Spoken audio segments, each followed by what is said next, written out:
আরে একটা মাঝে কল করতে বুঝলেন না দিয়ে একটা মাঝে কল করলাম তাই আর ম্যামে প্রশ্ন করতে আপনি কল করছেন কেন আমি ম্যাম আপনি আপনাকে একটা মাঝে কল দিয়ে দেখতে তাই কলটা করলাম আচ্ছা আপনাকে যদি প্রয়োজন হয় আমি কল দিব আপনাকে কল দিতে হবে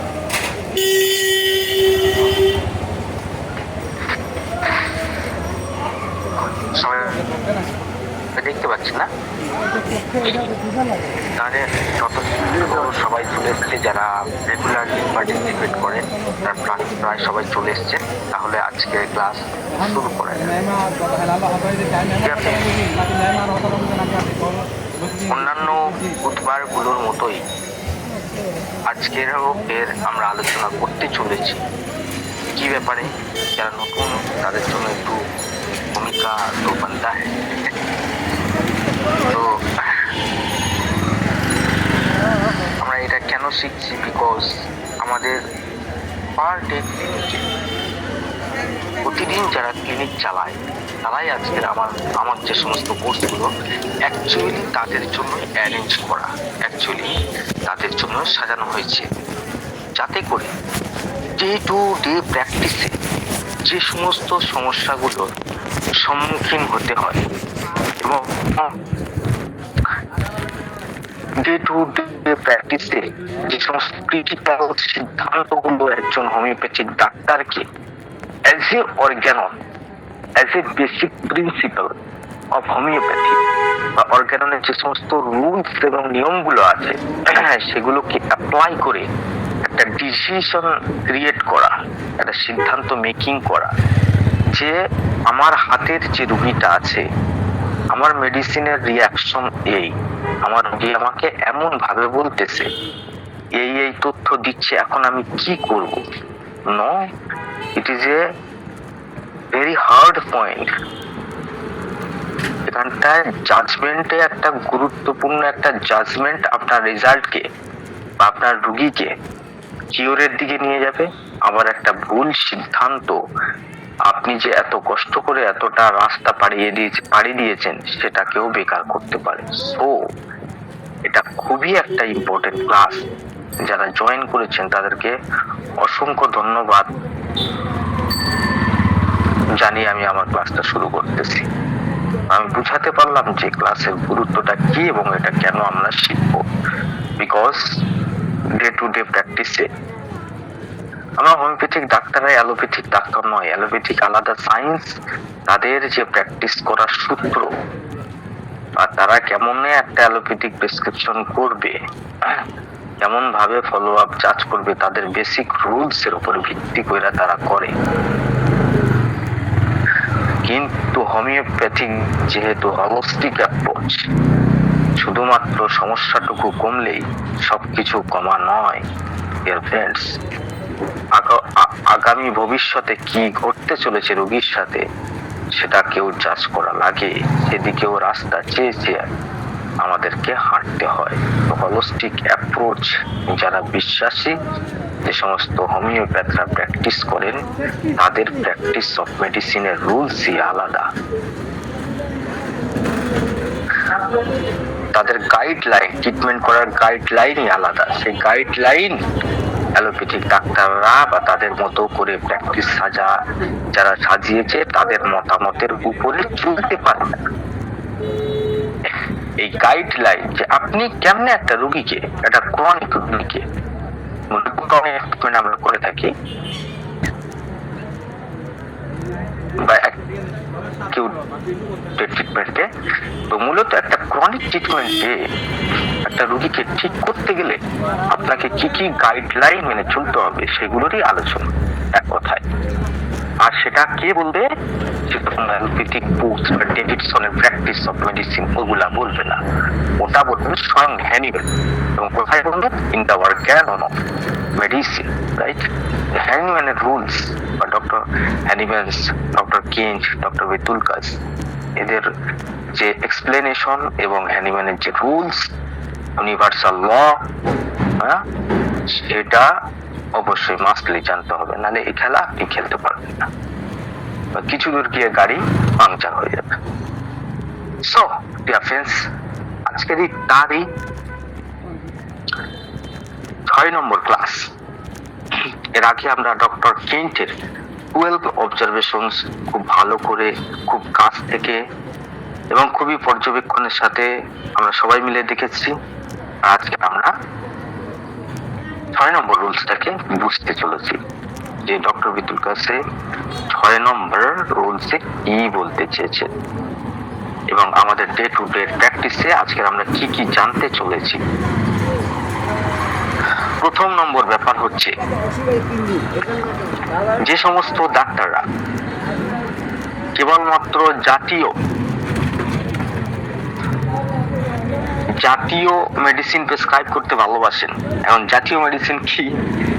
জাতীয় মেডিসিন হচ্ছে যে আপনি একটা সিমটম শুনলেন, আচ্ছা মলদার থেকে রক্ত পড়তেছে, অস্ট্রোহারিসের সমস্যা আর ব্লিডিং হইতেছে, ব্যাস এইটুকু দেখলেন, আর নাইট্রিক অ্যাসিড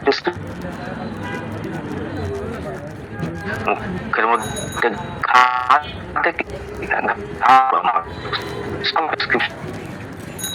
করে দিলেন, মাথায়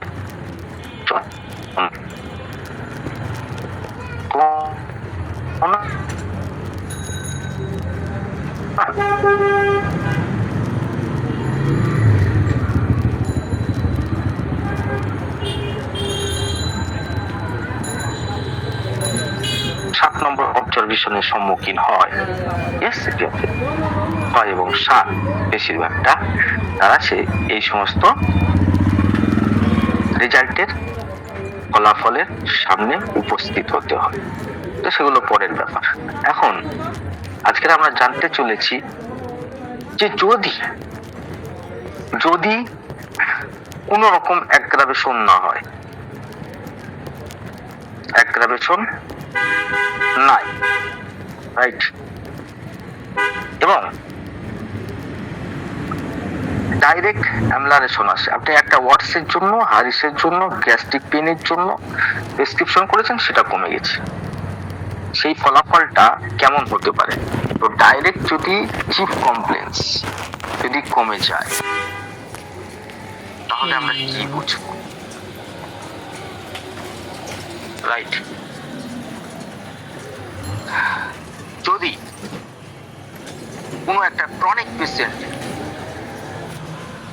চিফ কমপ্লেন, ধরেন মাথা ব্যথার জন্য আসছে, সিম্পল ভাবে বোঝার চেষ্টা করুন, বেশি জটিল করবো না, দেখতে বলবো না, মাথা যন্ত্রণার জন্য আসছে, মাথার যন্ত্রণা কমে গেছে, রাইট,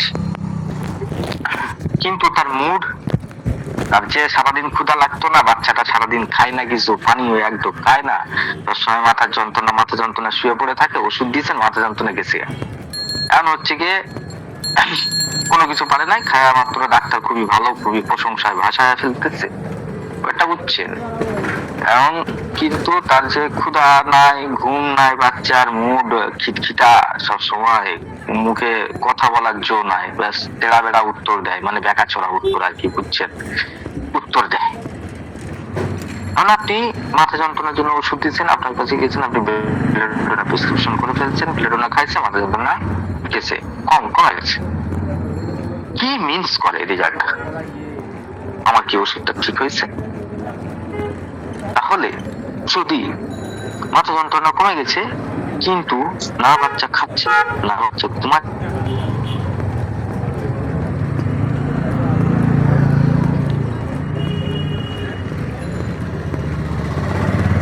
স্যার কথা শোনা যায় না।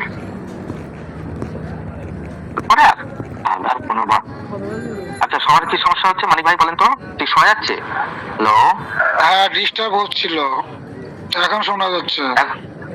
ওকে, ডিস্টার্ব তো হওয়ার কথা না।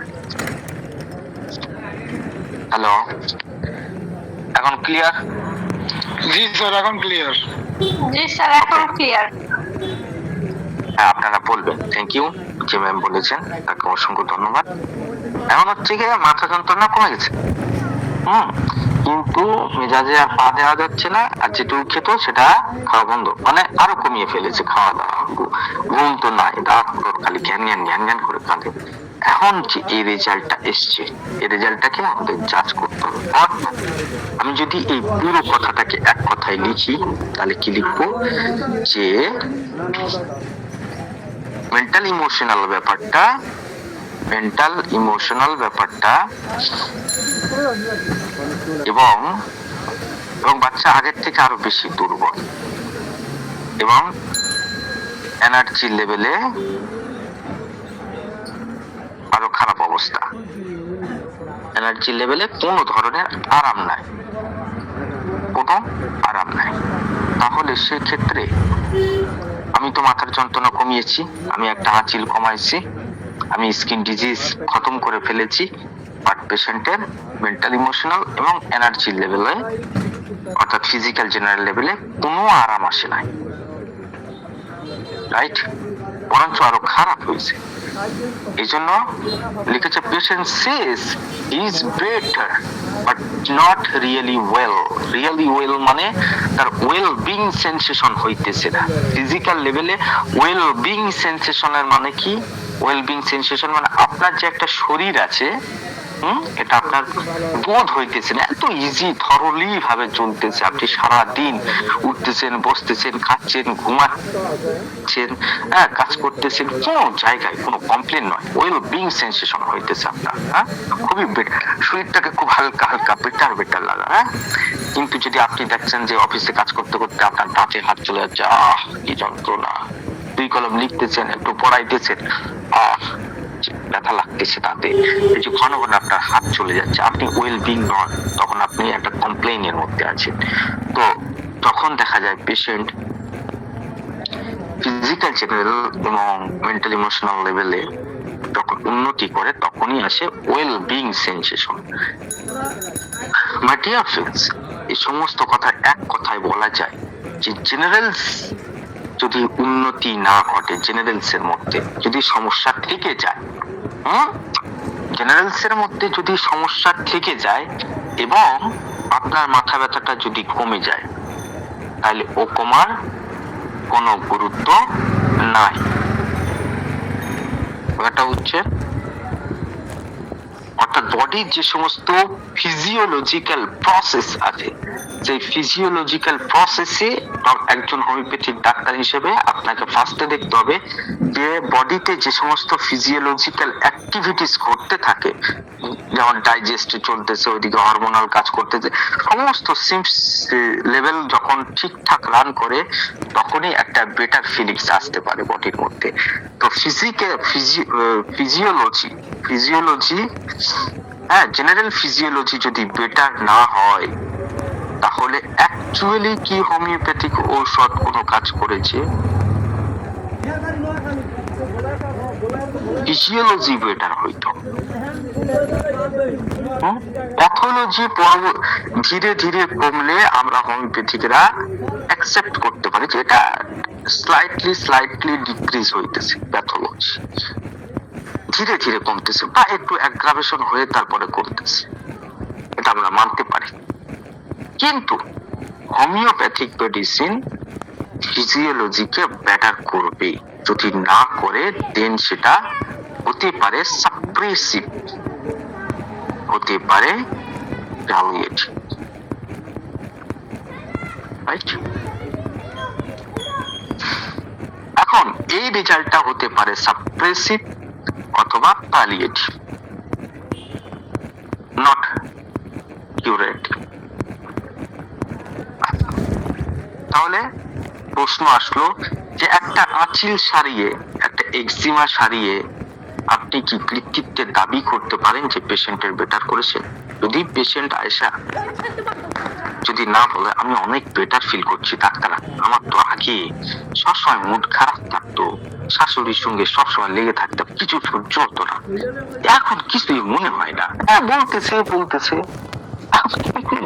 আমার বেশিরভাগ পেশেন্টের এই ডায়লগটা থাকে। এই তো 3-4 দিন আগে কয়েকটা ফলো আপ নিলাম, আগে ডাক্তার প্রচুর ভয় লাগতো কিরম ভাবে কথাটা বলবো, খালি মনে মনে ভাবতাম, কিন্তু মুখ পর্যন্ত আসতো না। আমার যে একটা ডিমান্ড আছে, হাজবেন্ডের কাছে বলবো বা বাড়ির লোকের কাছে বলবো, সেটা বলতে গেলে কেমন লাগতো, কিন্তু এখন আর কিছু মনে হয় না। আপনার ওষুধটা পার করতে এটা হচ্ছে আল্লাহ খাস রহমত। এর থেকে আমার কাছে ইম্পর্টেন্ট কোনো কিছু নাই। ও মাথা যন্ত্রণাও করতো, আমি জানি। ও পা ফেটে যাচ্ছে, হেন তেন হচ্ছে, ও একটু লিউকোরিয়া ডিসচার্জ বেড়েছে পেশেন্ট, কয়দিন খুব ঠান্ডা লেগেছে, ডাক্তার গলা ফলা ব্যথা, ওকে নো প্রবলেম। আর স্লিপ কেমন হইতেছে? Sleep, yes. ঘুম তো আপনার মেডিসিন খাওয়া পড়লে আর ঘুম, মানে পড়েছি আর ঘুম, এত ঘুমাইতেছি, আপনি কি ঘুমের মেডিসিন দিচ্ছেন আমারে? Just like that question. I love this question. I love this answer. এরকম উত্তর বললে পেশেন্ট যদি এরকম প্রতিক্রিয়া দেয়, আমার মনটা কিন্তু খুশিতে ভরে যায়। আমি জানি মেডিসিন 100% ওয়ার্ক করছে, বিকজ হোমিওপ্যাথিক মেডিসিন সর্বাগ্রে কি করে, ভাইটাল ফোর্স কে স্টিমুলেট করে, that is a energetic medicine, energetic pattern. তো এনার্জি ভাইটাল ফোর্সে আসে, ভাইটাল ফোর্স জানে বডির কোন জায়গা থেকে সূত্রপাত করতে হবে, কেমনে কেমনে ঠিক হইতে হবে। আর যখন ন্যাচুরাল ওয়েতে কিওর হইতে থাকে, যখন ন্যাচুরাল ওয়েতে, মানে আল্লাহ যে সিস্টেম মানব বডিকে রেখেছে, ডিফেন্স সিস্টেম, প্রতিরক্ষা সিস্টেমকে যখন বডি অ্যাক্টিভেট করে, তখন ডিফেন্স মেকানিজম আমি কোথায়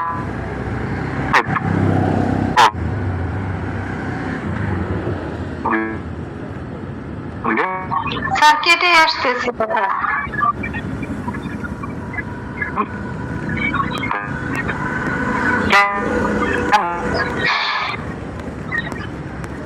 শোনা যাচ্ছে না স্যার? হ্যাঁ, এবার শোনা যাচ্ছে। হ্যালো, এবার শোনা যাচ্ছে? জি স্যার, এখন শোনা যাচ্ছে। জি স্যার, এখন শোনা যাচ্ছে। আসলে মাঝে মাঝে ফোন এসে পড়লে না, তখন একটু ডিস্টার্ব হয়, খালি ঘন ঘন ফোন ঢুকতে থাকে। তো যেটা বলছিলাম যে আমাদের ডিফেন্স মেকানিজম, শরীরের যে প্রতিরক্ষা সিস্টেম, সে প্রতিরক্ষা সিস্টেম জানে কোথায় থেকে শুরু করতে হয়। হোমিওপ্যাথিক ডাক্তার সেটাকে ক্যাচ করতে পারে যখনই পেশেন্ট বলে সে মানসিক দিক থেকে, শারীরিক দিক থেকে, ফিজিওলজিক্যাল যে সমস্ত ব্যাপার, ঘাম, ঘুম, থার্মাল থ্রাস্ট, এই সমস্ত প্যাটার্নের দিক থেকে যখন ঠিক হয়ে আসে, ঠিকঠাক বডি পানি খরচ করতেছে, ঠিকঠাক বডি টেম্পারেচার প্রডিউস করতেছে, ঠিকঠাক স্লিপ প্যাটার্ন রোগী ফলো করতেছে, তার মানে 100% এই মেডিসিন কাজ করছে। যদিও চিফ কমপ্লেন্স একটু বাড়ে বা কমে, নো ম্যাটার, ঠিক আছে, ওই কারণে আমি খুশি। তো ডিফেন্স মেকানিজম জানে, বা প্রতিরক্ষা সিস্টেম জানে যে কোথায় সমস্যা আর কেমনে সলভ হবে। হোমিওপ্যাথিক মেডিসিন শুধু অ্যাজ এ এনার্জি, যে আমি 10 কেজি ডাম্বেল তুলতে পারছি না, আমাকে কেউ এসে সহযোগিতা করবে, এইটুকু সহযোগিতা শুধু হোমিওপ্যাথি মেডিসিন দিতে পারে। That is called stimulate, energy produce করতে পারে, রাইট? তাহলে আমরা আজকের দ্বিতীয় প্রশ্ন, যে মেন্টাল, ইমোশনাল এবং এনার্জি লেভেলে যদি কোনো আরাম না থাকে, আর যদি চিফ কমপ্লেন্স, যেটা নিয়ে রোগী আমার ক্লিনিকে এসেছে, যেটা সে বলার জন্য ব্যাকুল হইতেছে, ডাক্তার কয়েকদিন ধরে এত ডিসমেনোরিয়া হইতেছে, এত পেন, আমি এইটা right, it is called chief complex, যেটা রোগী মেন সমস্যা, সেইটা যদি আরামও হয়, আর যদি মেন্টাল, ইমোশনাল এবং এনার্জি লেভেলে কোন ধরনের উন্নতি নয়, আরো খারাপ অবস্থা, আরো খারাপ ফিলিংস হইতেছে শরীরের মধ্যে, মনের মধ্যে, দেন আপনার মেডিসিনটা কতটা ঠিক, এই ক্ষেত্রে আমাদের করণীয় কি। যদি ঠিক না হয়, তাহলে সেক্ষেত্রে যদি এরকম একটা মেডিসিন দিয়ে ফেলি, যেমন আমার লাগবে নেট্রামিওর, আমি দিছি বলে তো না, মাথা যন্ত্রণা কিছুটা গেছে, আর ইমোশনাল বা খিটখিটে মেজাজ আর বেড়া গেছে, খিদে, ঘুম, হেন তেন, এই সমস্ত ফিজিওলজিক্যাল ম্যাটার গুলো ঠিকঠাক সলভ হয় নাই, দেন আমি যে বেলেডোনা প্রেসক্রিপশন করেছি একটা ভুল মেডিসিন, এখন সেখান থেকে আমি বেরোবো কেমনে? অর্থাৎ যদি ভুল মেডিসিন দেওয়ার ফলে এই রেজাল্টটা প্রডিউস হয়, তাহলে সেক্ষেত্রে আমার করণীয় কি? তাহলে ভুল মেডিসিন প্রয়োগে যদি এটা ভুল রেজাল্ট হয় তাহলে এই ভুলকে শোধরাবার উপায় কি? TFLC মিস জাজমেন্ট হতেই পারে। আমরা হোমিওপ্যাথি ডাক্তার এত অসংখ্য ফ্যাক্টকে বিবেচনা করে ওষুধ দিতে হয়, তো ভুল তো হতেই পারে, কিন্তু ভুলকে শোধরাবো কেমনে? ভুলকে শোধরাবো কিভাবে? রাইট? যদি ভুল প্রেসক্রিপশন হয়, রাইট? চতুর্থ নম্বর প্রশ্ন এখানটায় আজকের এই লেকচারের মধ্যে চলে আসবে, সেটা হচ্ছে যারা এই যে প্রথমে যে কথাটা বলছি যে জাতীয় মেডিসিন প্রেসক্রিপশন কইরা রোগীরে শুধু চিফ কমপ্লেন্সটাকে যারা কমাতে পারে বা কমে যায়, সর্দি হয়েছে, কোনাইট, জ্বর হয়েছে, রস্টক্স, এই ধরনের যারা প্রেসক্রিপশন করে তাতে যে চিফ কমপ্লেন্স গুলো কমে যায়, তাহলে এই যে জাতীয় মেডিসিন প্রেসক্রিপশন করা ঠিক কি ঠিক না, এই প্রশ্নের উত্তর আপনারা লাস্টে দিবেন। এটা আপনাদের কাছে প্রশ্ন, তিনটে প্রশ্ন সলভ। তো জাতীয় মেডিসিন অর্থাৎ এক একটা কিনোটের উপরে যারা প্রেসক্রিপশন করে, অনলি কিনোট প্রেসক্রাইবার, কিছুই দেখার দরকার নাই। মুখ জীব পড়ে এসছে কোথায় থেকে?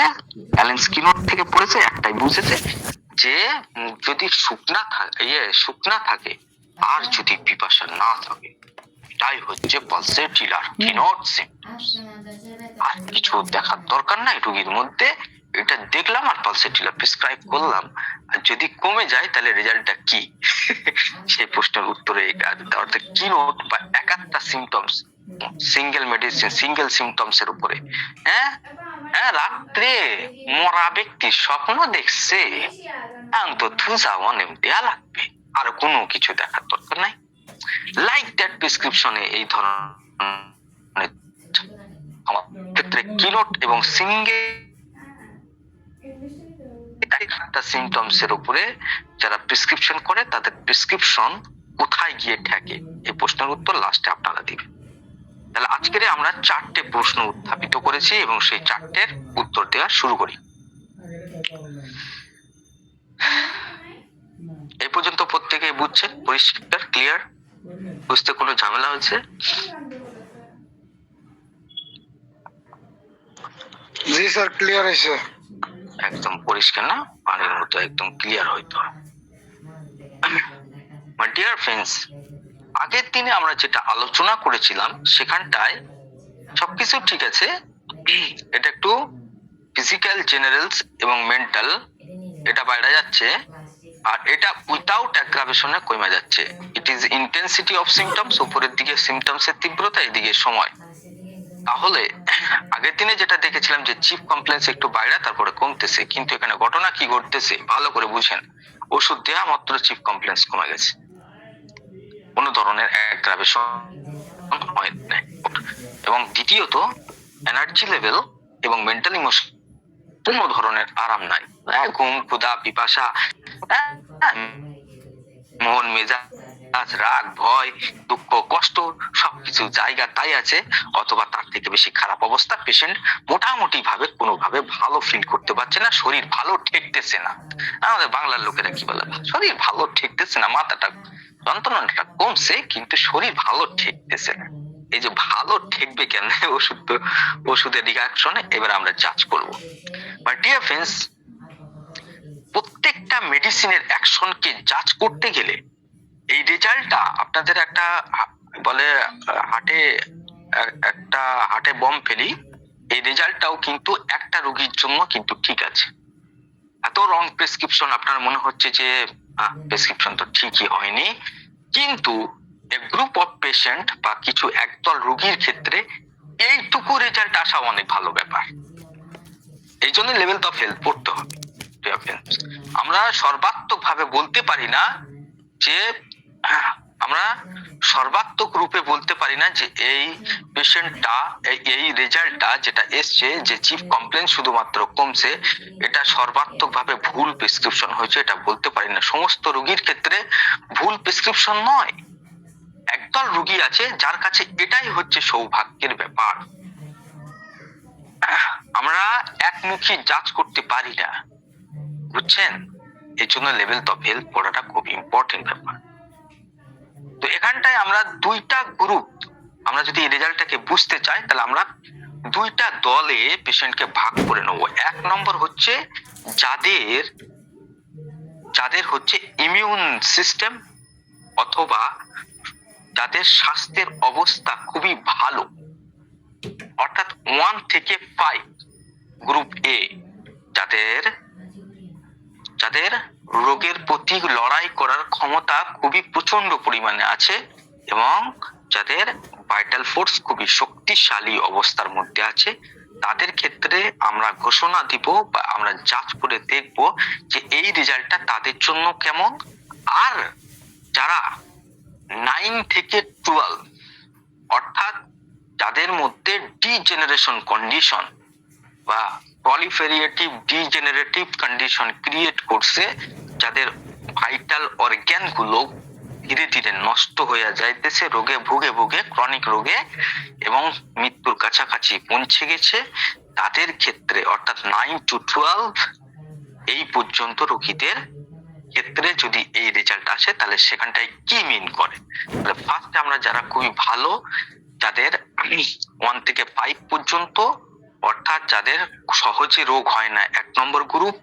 2 নম্বর গ্রুপ হচ্ছে যাদের রিকারেন্ট ইনফেকশন হইতেছে, ঘন ঘন সর্দি, ঘন ঘন কাশি, ঘন ঘন ডায়রিয়া, এরকম টাইপের রিকারেন্ট সিচুয়েশন চলতেছে, সেই সমস্ত পেশেন্ট এবং যাদের শরীর খুবই সুস্থ, জন্ম থেকে এই পর্যন্ত কোনো ভাইটাল অর্গান আক্রান্ত হয় না, একদম ওকে পারফেক্ট বডি আছে, তাদের ক্ষেত্রে এই রেজাল্টটা কি মিন করে। তাহলে আমরা দুইটা গ্রুপে ভাগ করে নিলাম। তাহলে ফার্স্ট হচ্ছে 1 থেকে শুরু করে 5 পর্যন্ত, রাইট? এই অর্থাৎ গ্রুপ এ এবং বি, এই দুইটা শ্রেণীর ব্যক্তিদের উপরে যদি এই রেজাল্টটা আসে, তাহলে আপনি জিজ্ঞাসা করলেন লাস্ট কবে জ্বর এসেছিল, দেখতে পাবেন 1 বছরের মধ্যেই তো একটানা জ্বর ছিল, একদম খুবই মানে মাথায় পানি দেওয়া condition, 102 103 degree Celsius, very good. তার মায়োজেমেটিক কমপ্লেইন্স কম আছে, তাহলে সেই ক্ষেত্রে এই রেজাল্ট কি প্রত্যাশা করা যায়? এটা তাহলে গ্রুপ এ এবং বি তে অর্থাৎ যাদের স্বাস্থ্যের অবস্থা খুবই ভালো, সেই ক্ষেত্রে অর্থাৎ আপার মোস্ট লেভেল 1 to 5 এবং যেখানটায় প্যাথোলজি সুপারফিশিয়াল, প্যাথোলজি খুব ডিপ নয়, প্যাথোলজি হচ্ছে সুপারফিশিয়াল টাইপের প্যাথোলজি, জ্বর সর্দি কাশি ডায়রিয়া হেন তেন এই সমস্ত মাথার যন্ত্রণা, ফাংশনাল ডিসঅর্ডার, এক কথায় বলতে পারেন ফাংশনাল ডিসঅর্ডার, তেমন কোনো স্ট্রাকচারাল প্যাথোলজি ডেভেলপ করে নাই। তাহলে ফাংশনাল ডিস্টারবেন্সি অর্থাৎ বডির কাজকর্মে একটু শিথিলতা হইতেছে, এরকম টাইপের যদি রোগী থাকে, দেন ভাবতে হবে আপনাকে এই মেডিসিন অ্যাকচুয়ালি হচ্ছে এই মেডিসিন ভুল রেমেডি হয়েছে, রং প্রেসক্রিপশন হয়েছে।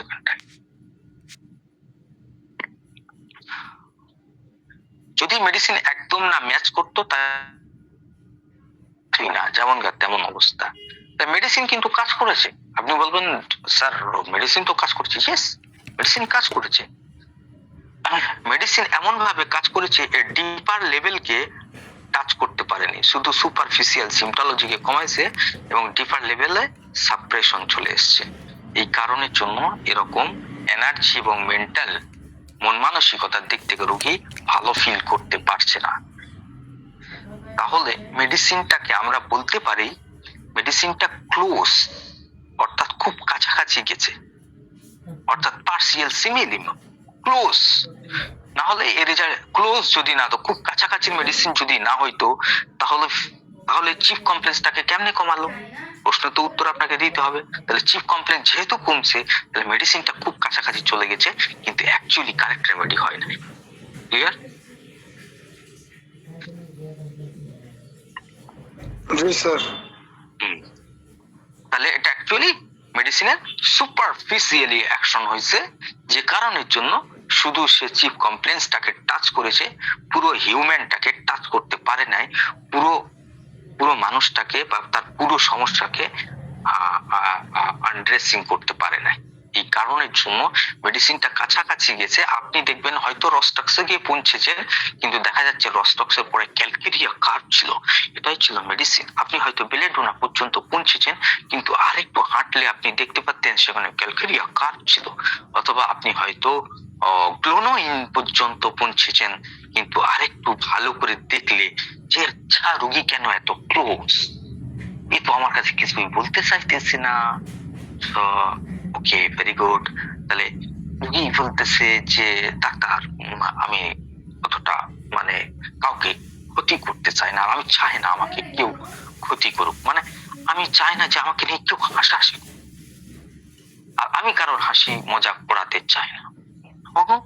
দ্যাট ইজ কিনোটস মেন্টাল বা কি বলে সেন্টার অফ আইডিয়া অফ নেট্রামিউরেটিকাম। কিন্তু আপনি দেখছেন যে যখন সে রোদে যাচ্ছে তখন মাথার যন্ত্রণা হচ্ছে, ওকে মুখটা লাল হয়ে আছে, ওকে কেমন টাইপের যন্ত্রণা হয়, হাতুড়ি মারার মতো যন্ত্রণা, ওকে একবার সানস্ট্রোক হয়েছিল, then it is গ্লোনিয়ন।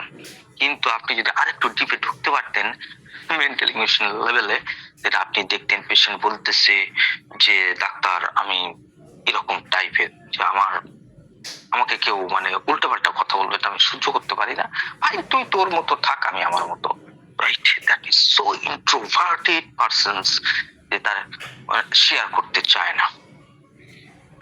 কিছুদিন আগে আমি একটা পেশেন্ট দেখছিলাম, সুন্দর একটা গল্প বলেনি, কিছুদিন আগে একটা পেশেন্ট দেখছিলাম, মুখটুক ফুলে যায়, চোখের পাতা টাতা ফুলে যায়, আর তার আইটিসের কমপ্লেন্স, লাম্বার রিজিয়নে স্পন্ডালাইটিস, আর কি সমস্যা ছিল, এবং হচ্ছে খুবই শোকার্ত একজন ব্যক্তি, গ্রেট পার্সোনালিটি, দেন ভেরি রিগিডিটি পার্সনস, ভেরি রিগিড, যেটা মুখ থেকে বলবে সেটা পালন করতে হবে ছেলে মেয়েকে, তবেই তিনি যেটা গো ধরে বসবেন সেটাকেই করতে হবে।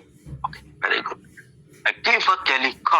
ক্যালিকার্ভ গিয়ে সেখানটায় সিম্পটোলজির পরিবর্তন সুন্দরভাবে ঘটায়। এখন পেশেন্টের একটা ব্যাপার, আসলে কেস টেকিং করার সময় ইন্ট্রোভার্টেড রোগীদের কেস টেকিং করা খুব ঝামেলার ব্যাপার। ক্যালিকার্ভ দেওয়ার পরে তার মেন্টাল ইমোশনাল লেভেল, জেনারেল লেভেলে কিছু উন্নতি হয়েছে, দেন তার একটা সমস্যা বেড়ে গেছে, মাথার যন্ত্রণা। কেমন কাইন্ডের? রোদে গেলে খুবই মাথার যন্ত্রণা হয়, ইয়েস। পরশুদিন না কয়েকদিন আগে মাথায় রোদে একটুখানি কাজ করছে বেশি মতো, করার পরে তার প্রচন্ড মাথার যন্ত্রণা, বুকের প্যালপিটেশন খুব বাইরে গেছে, বুক ধরপড় করতেছে, এবং হচ্ছে কি রোগী একদম নিস্তেজ হয়ে দুর্বল হয়ে বিছানায় পড়ছে। আই নো দ্যাট ক্যালিকার্ভ যে পর্যন্ত কাজ করা সেটুকু কাজ করছে, প্রথম 1 মাস খুবই ভালো রেখেছিল। এখন যখনই আমি দেখলাম ফিজিক্যাল ডিক্লাইন হইতেছে এবং তার সাথে একটা সানলাইটের ব্যাপার চলে আসতেছে এবং প্যালপিটেশন বাড়তেছে, এবং অলরেডি কেস টেকিং এর খাতায় লেখা আছে 1 বছরের মধ্যে তার বাবা এবং মা ইন্তেকাল করছে, এবং ছেলেকে নিয়ে খুবই টেনশনে ছিল, ছেলের সমস্যাটা গেছে। তারপরে এবারে চোখের পাতার সোয়েলিং, ব্যাক পেইন, একটু হাঁটলেই বুঝতে পারতো সেই সিমটমস গুলো অনেক কমে গেছে। ব্যাক পেনে যে কাটসিং পেন, মানে কোমরটা যেন মনে হয় গাড়ির চাকা দিয়ে পিষা দিতেছে, এতটা পেন হইতো, সেই পেন থেকে বের হয়ে গেছে। এখন পেশেন্ট এসে নেটটা মেরে দাঁড়াইছে। তো আমি যদি এখানটায় ভাবতেছিলাম যে এখন যা সিরিয়াস কন্ডিশন আছে, মুখ চোখ লাল হয়ে যায় একটু রোদের মধ্যে গেলে, মাথার ভেতর ধরপড়, মাথার ভেতর দপ দপ দপ দপ করতে থাকে, বালতি বালতি বালতি বালতি পানি মাথায় ঢালতে হয়, then it is a symptoms of গ্লোনিয়ন acute।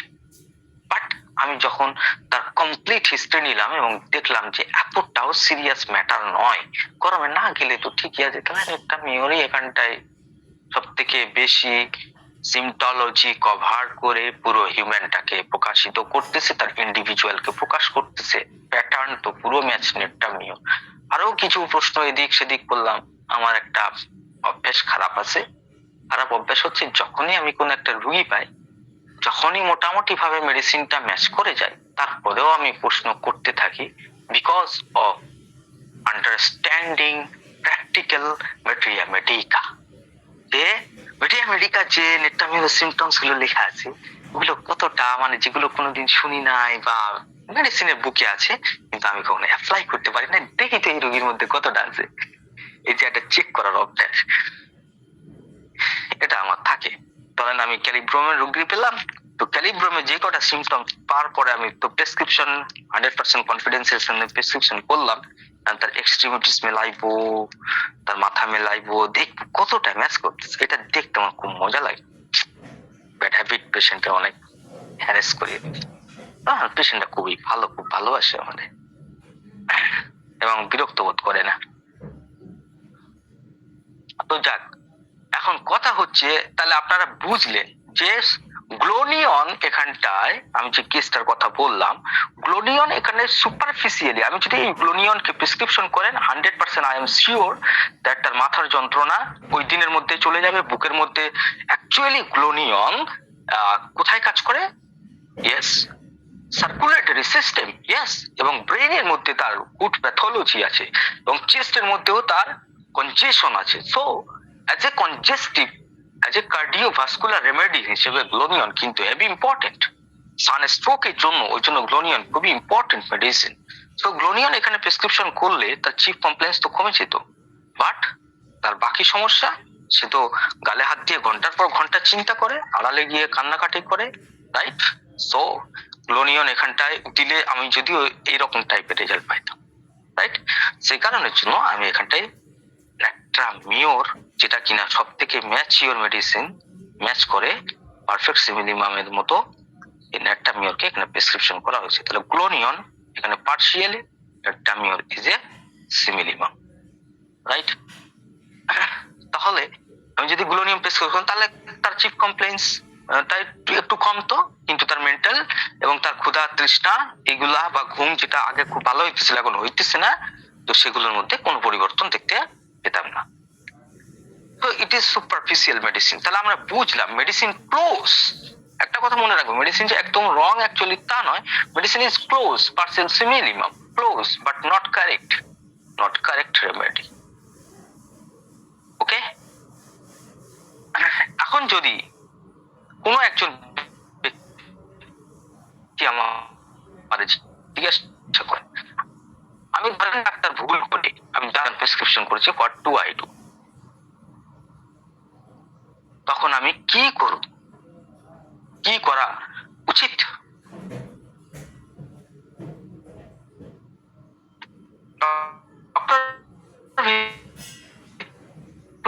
গ্লোনিয়ন যেহেতু মেডিসিনের প্যাথোলজিকে কভার করতেছে, তাহলে সে প্যাথোলজির উপরে কাজ করবে।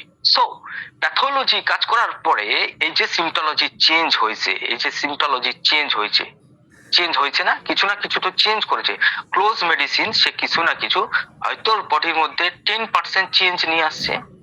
এখন আপনি যে সিমটোলজি দেখতে পাবেন গ্লোনিয়ন দেওয়ার পরে 1 মাস চালাবার পরে বা 15 দিন চালাবার পরে সিমটোলজিতে যে চেঞ্জেস আপনি দেখতেছেন, এবং তার পরবর্তীকালে আপনি যখন ফের আর একটা মেডিসিন প্রেসক্রিপশন করবেন, তখন তো এই যে সিমটোলজি চেঞ্জিং আছে, এই চেঞ্জের উপরেই তো আপনার কিছু কিছু সিমটমস তো এখানটায় থেকে যাবে। আপনি তো পূর্বের সিমটমস এর উপরে, যেটা কিনা অরিজিনাল সিমটমস ছিল, original pattern of symptoms, original pattern তো মিস করবেন। আপনি যেটা দেখছেন গ্লোনিয়নের দ্বারা পরিবর্তিত বা মডিফাইড একটা পিকচার। ডক্টর ভিতুলকাস বলেন যে মডিফাইড, মডিফাইড সিমটমস এর উপরে নো প্রেসক্রিপশন। তাহলে তাহলে কি হবে? মডিফাইড, ধরেন গ্লোনিয়নের 2টা সিমটমস আছে, হ্যাঁ 1, 2 গ্লোনিয়নের সিমটমস আছে, আর রোগীর পূর্বের সিমটমস ধরেন 3 নম্বর এবং 4 নম্বর হচ্ছে রোগীর পূর্বের সিমটমস। এইটা যদি আপনি টোটালিটি ফ্রেম করে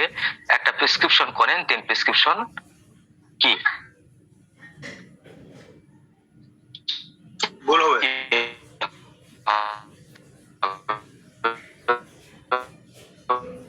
গ্লোনিয়নের পরে ফের আপনি বেলেটোনা প্রেসক্রিপশন করে ফেললেন, কারণ গ্লোনিয়ন অনেকটা বেলেটোনার মতো, তো বেলেটোনা প্রেসক্রিপশন করলেন, করে ফের আরো কিছু ঝামেলা বাঁধলো, ফের আপনি ভাবলেন আচ্ছা তাহলে এই তো কিছুই হইতেছে না, তুই ক্যালকেরিয়া কার্ড কি করবি বল, দেন ক্যালকেরিয়া কার্ড আরো এখন রোগীর মধ্যে গ্লোনিয়নের সিমটমস কিছু চেঞ্জেস বা পরিবর্তন বা সিমটমস দেখতেছেন, বেলেডোনার সিমটমস দেখতেছেন, ক্যালকেরিয়া খার্ভের সিমটমস দেখতেছেন, আর অরিজিনাল কিছু সিমটমস দেখতেছেন, then prescription is more confusion, right? Confusion and confusion, what to do? এখন কি করবেন? ব্যাপারটা বুঝছেন? সবাই বুঝছেন তো? আমি খুব সিম্পল ল্যাঙ্গুয়েজে বোঝাচ্ছি। পজ দিতে হবে স্যার। Yes, very good. এটাই হচ্ছে অ্যান্সার। যে আপনি যখনই দেখলেন আরে আল্লাহ আমি তো গ্লোনিয়ন ভুল প্রেসক্রিপশন করছি, বিকজ রেজাল্ট বলতেছে ভুল, এসে বেটার ফিল করতেছে না রোগী, উপরের দিকে মেন্টাল ইমোশনাল এবং এনার্জি লেভেল ডিক্লাইন হইতেছে, মানে ইন্টেন্সিটি বাড়তেছে, মানে আরো কষ্ট বাড়তেছে, পেশেন্ট বেটার ফিলিংস করতেছে না, তার মানেই আমার মেডিসিন ভুল হয়েছে। সঙ্গে সঙ্গে স্বীকার করে নেন। হোমিওপ্যাথি ডাক্তারকে প্রচন্ড জ্ঞানী হইতে হয় এবং বিনম্র হইতে হয়।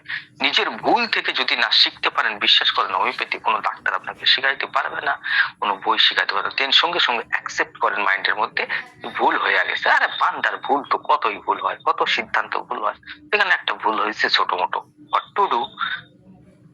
তখন কি করবেন? যেহেতু আমরা কাজ করতেছি গ্রুপ 1 থেকে 5 বা এ এবং বি প্যাটার্নের গ্রুপের রোগী, এ বি গ্রুপের রোগী, তাহলে তার vital force is very strong, right?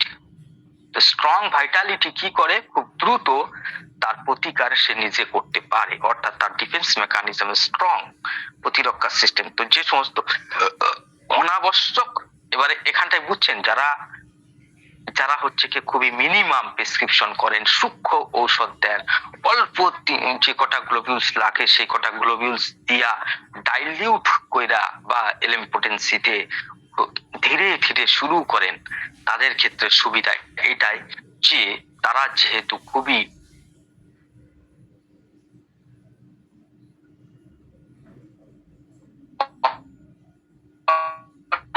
আন্দাজে দেন না, সেহেতু ডিফেন্স মেকানিজম বা ডিফেন্স মেকানিজম খুব তাড়াতাড়ি হোমিওপ্যাথিক মেডিসিনের আন্ডার থেকে বা যে স্টিমুলেশন আছে সেই প্রভাব থেকে নিজেকে আবার আগের অবস্থায় ফিরিয়ে নিয়ে আসে খুব দ্রুত। সেটা হয়তো আপনাকে 1 মাস ওয়েট হতে পারে, 1 মান্থ অর 2 মান্থস। যদি ভাইটাল ফোর্স খুবই শক্তিশালী থাকে, 15 দিন 1 সপ্তাহের মধ্যেই ক্লোনিয়ন্সের আর কিছুই দেখতে পাবেন না, রোগী আগের মতোই বলবে ডাক্তার মাথা যন্ত্রণা তো কম ছিল, ফের আবার শুরু হয়েছে। আপনি তখন বুঝতে পারলেন আচ্ছা পেশেন্ট রিটার্ন করছে, ওকে ফাইন, ওয়েলকাম, আমি তো এটাই চাইতেছিলাম, আমি যে একটা ভুল করছিলাম শুধরে ফেলছি। ক্লিয়ার? যখনই মাথার যন্ত্রণাটা ফের গ্লোনিয়ন দেওয়ার, মানে গ্লোনিয়নের পরে আপনি যখন পজ, আপনি কি করতেছেন? গ্লোনিয়ন দিচ্ছেন, ভুল প্রেসক্রিপশন, এটা রং আপনি বুঝতে পারলেন, এখন আপনি পজ দিলেন, পজ যে কদিন লাগে আপনি 2 সপ্তাহ বাদে আসেন, 2 সপ্তাহ আসে বললো রোগী, বললো ডাক্তার আপনি এবারে যে ওষুধ দিয়েছেন ফের মাথা যন্ত্রণা, ফের ফিরে এসছে, ফের হেড পেন চালু হয়েছে, দেন ইউ নো দ্যাট যে গ্লোনিয়ন কাজ শেষ করেছে। ওকে, এবারে আপনি এবার ফের ভালো করে চোখ খুলে দেখেন যে কি ধরনের সিমটমস প্যাটার্ন আছে, এবার নতুন প্যাটার্ন যে মেডিসিনটা আপনার কাছে মনে হয় যে it is correct remedy, it is correct symptoms, আর এটা এখন তাহলে অরিজিনাল প্যাটার্নে চলে এসছে রোগী। সিমটমস অর্থাৎ সিমটমস গুলো অরিজিনাল যে প্যাটার্ন ছিল সেই প্যাটার্নে চলে এসছে, অরিজিনাল প্যাটার্ন। যেহেতু এখানটায় মেন্টাল ইমোশনাল লেভেলের সামান্য ঘাটতি হয়েছে, শুধু চিপ কমপ্লেন্সটা কমে গেছিল, সেটা আবার রিটার্ন এসে গেছে, তার মানে পেশেন্ট আগের অবস্থায় ফিরে এসছে। এখন অরিজিনাল প্যাটার্নে আপনি ফের রোগীকে পাইতেছে, এখন ফের আপনি নেটটামিয়র প্রেসক্রিপশন করে ফেললেন 0/2। ওকে, ব্যাস আপনাদের 2টা প্রশ্নের উত্তর হয়ে গেল যে করণীয় কি। এখন যদি আমি ভুল করি তাহলে শুধরাবো কিভাবে, তাহলে ভুল করলে তার শুধরানোর উপায়ও আছে। ওকে, এই ক্ষেত্রে বেশিরভাগ ডাক্তার খুবই ভুল করে থাকে, যখনই সে ভুলটা বুঝতে পারে তৎক্ষণাৎ সে সেটাকে চেঞ্জ করতে চায়। ডক্টর ভিতুলকাস বলেন এই যে হুড়পাড় হারি করার জন্য, এই যে হুড়পাড় করার জন্য সে আরো বেশি এই যে কনফিউশন 1 2 3 4, এখন এটা বেল, এটা গ্লোনিয়ন, এটা ক্যালকেরিয়া কার্ভ, আর এটা হচ্ছে অরিজিনাল প্যাটার্ন। এখন কি হজবরল্লাহ, সিমটমস এর প্যাটার্ন কি হইল? হজবরল্লাহ, it is called disrupted case. তখন খুব বিজ্ঞ হোমিওপ্যাথিক ডাক্তার ছাড়া বুঝতে পারবে না যে কি ধরনের প্রবলেম আছে। দেন একটা সেকেন্ড গল্প শুরু করি। হ্যাঁ, গল্প শুনতে ভালো লাগে না? এই যে একটা হজবরল কেস, যেটা ভালো লাগে। হজবরল, হ্যাঁ, এখানে হজবরল কেস আমি প্রায় দেখি। হ্যাঁ, তো সেখানটা আমি একটা আলাদা প্যাটার্ন ফলো করি, যেটা ডক্টর ভিতুল কাসেরি প্যাটার্ন। কয়েকদিন আগে, মানে ধরেন 2 দিন 3 দিন আগে, 2 দিন আগে একটা একটা একটা বাচ্চাকে দেখি একদম ভয়ঙ্কর একজিমা, ডার্মাটাইটিস, সম্ভবত হারপেটিক টাইপের eruption, herpetic no vesicular type eruption, পুরো বডি, জেনিট্রিয়ালা, হাত পাও সব জায়গায় আছে। কেন বাচ্চাটার মেন্টাল দিক থেকে প্রচন্ড খারাপ অবস্থায়, বিছানা থেকে উঠে না। প্রথম সিমটম যখনই কইছে বিছানা থেকে উঠে না, এবং সে একজন ক্লাসিক্যাল হোমিওপ্যাথির কাছ থেকে ট্রিটমেন্ট নিচ্ছে। সে কতটা ক্লাসিক্যাল আপনারাই বলবেন, আমি কিছু বলবো না। তো বিছানা থেকে উঠতে পারছে না, নাম্বার 2 মায়ের কোল ছাড়ে না, নাম্বার 3 প্রচন্ড জ্ঞান জ্ঞান করে, নাম্বার 4 হচ্ছে গালিগালাজ করা শুরু করছে, যেটা কখনোই সে করে না। কারণ অদ্ভুত ব্যাপার, আমি আমি আমি তাকে থ্যাংক ইউ দিব, মানে সেই ক্লাসিক্যাল ডাক্তারকে থ্যাংক ইউ দিব নাকি না দুঃখ প্রকাশ করব, ভাষা খুঁজে পাইতেছি না। কেননা আমি তার কেস থেকে আমি আবার কিছু শিখতেছি। অদ্ভুত ব্যাপার যে গালিগালাজ এই সিমটমসটা যে মেডিসিন তিনি প্রেসক্রিপশন করছে সেটারই কিনোট সিমটমস। আচ্ছা, আমি তো ভাবলাম আচ্ছা এটা বাচ্চাটা খুবই ইডিওসিনক্রোনাইজ, অর্থাৎ খুবই হাইপার সেন্সিটিভ, মানে ভালো প্রুভার, বাচ্চাটাকে ভালো প্রুভার বলা যায়। ইডিওসিনক্রোনাইজ যে কোনো মেডিসিন দাও, তারই যে সমস্ত সিমটমস হোমিওপ্যাথিক বই লেখা আছে সেগুলো সে প্রকাশ করা শুরু করে। তো এই সমস্ত রোগীদেরকে ট্রিটমেন্ট করতে গেলে এক্সট্রা সতর্কতা লাগবে। তো এই যে হজবরল, তো তার মা বলতেছে এগুলা ওই ওষুধ খাবার, হোমিওপ্যাথিক ঔষধ, এই ক্লাসিক্যাল ডাক্তারের ট্রিটমেন্ট নেওয়ার ফলাফল। আগে তো শুধু ছিল ইরাপশন, এখন এইগুলা সব যুক্ত হয়েছে। দেন খুব রিকোয়েস্ট আমি কেসটা নিয়েছি তার, নেওয়ার পরে চিন্তা করলাম কেমন ভাবে শুরু হয়েছে। আগে প্যাটার্নটা দেখি। প্রথমে 1.5 মাস আগে ইরাপশন শুরু হয়েছে, দেন একটার পর একটা মেডিসিন দিছে। কি কি মেডিসিন দিছে? নাম্বার 1 হচ্ছে কি ওপিএম, নাম্বার 2 হচ্ছে কি স্টাফিসাগ্রিয়া, নাম্বার 3 হচ্ছে নাইট্রিক অ্যাসিড। 1.5 মাসের মধ্যে এতগুলো মেডিসিন, আপনারা চিন্তা করে দেখেন। আর তার আগে কি সেটা সে নিজেও জানে না, আমার বলতে পারে নাই। নাইট্রিক অ্যাসিডের পরে ক্যামোমিলা। এখন টোটালি এখন এই কেসটাকে দেখতে গিয়ে ইরাপশনের হিস্ট্রি আমাকে একটা মেডিসিন বলতেছে, এবং রোগীর মেন্টাল, ইমোশনাল এবং ফিজিক্যাল প্যাটার্ন আর একটা মেডিসিন বলতেছে। মাই ডিয়ার ফ্রেন্ডস, যখনই দেখবেন এরকম টাইপের case, then case is very dangerous. হতে পারে সেই রোগী একদম হেলথের লেভেলে, মানে একদম গ্রুপ ডি পেশেন্ট, যেখানে মাল্টিপল প্যাটার্ন অফ মেডিসিন, অর্থাৎ পালসেটিলা, বিলেটোনা, লাইকো, ক্যালগেরিয়া সব কিছু দেখতে পাবেন ওখানটা। কোন এক এক অ্যাঙ্গেলে আপনার মনে হবে এক এক রকমের রোগী, আল্লাহ। কিন্তু যেখানটায় আপনি দেখবেন বেটার হেলথ, এ বি গ্রুপের, সেখানটা আপনি দেখবেন একটা সিমটমস এর মধ্যে একটা শৃঙ্খলা, অর্ডার মেইনটেন্স হইতেছে। বেল তো বেলের মেইন কিউস গুলো আপনি গ্লোনিয়ন তো গ্লোনিয়ন, নেটটা একদম যেন মেট্রিয়া মেডিকার কাছাকাছি চলে গেছে, মানে হুবাহু যেন নকল করতে চাইছে। That is call order maintain করে।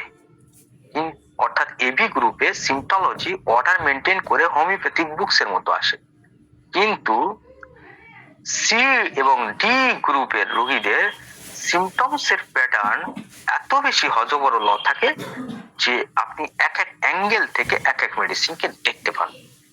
এখন আমি তো দেখলাম যে বাচ্চার তো এমনও খারাপ অবস্থা নয় যে সি এবং ডি গ্রুপে সে চলে গেছে।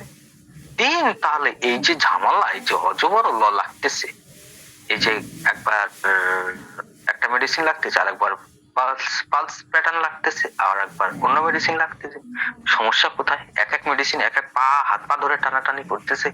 দেন দেখলাম সেখানটায় ওপিয়ামের সিমটমস, স্ট্যাফিস সিমটমস, এবং সব থেকে গুরুত্বপূর্ণ, আগে টাচ করলে রক্ত বেরোতো না, এখন রক্ত বেরো।